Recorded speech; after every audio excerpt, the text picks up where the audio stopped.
Xiaomi 11T Pro आपके लिए लेके आए हैं, जो कि आपको मिलने जा रहा है 8GB रैम 256GB स्टोरेज के साथ ड्यूल फिजिकल सिम।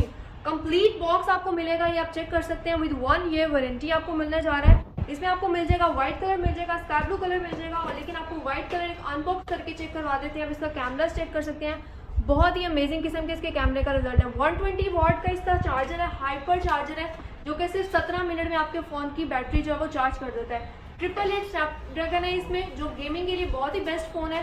स्पेशली उनके लिए बहुत अच्छा फ़ोन है जो कि व्लॉगिंग्स करते हैं और अपने जो है वो टिकटॉक अकाउंट्स बनाते हैं, उनके लिए बहुत ज़बरदस्त है क्योंकि इसका बैक कैम और फ्रंट कैम ड्यूल कैम एक साथ वर्किंग करता है। तो जिसको भी ये फ़ोन चाहिए बहुत ही चीप प्राइसेस में आपको मिल जाएगा। बल्क क्वांटिटी में मेरे पास स्टॉक अवेलेबल है, अगर आपको कोई और मॉडल चाहिए आपको वो भी मिल जाएगा। सऊदी कतर ओमान बहरीन का वेट, जहाँ से भी आप ऑर्डर करेंगे आपको DHL सर्विसेज के थ्रू आपको आपकी कंट्री में आपका पार्सल मिलेगा। पूरे UAE से कहीं से भी आप ऑर्डर करेंगे आपको कैश ऑन डिलीवरी पे डिलीवर किया जाएगा। जल्दी से अपना ऑर्डर बुक करवाएं और मुझे व्हाट्सएप पर मैसेज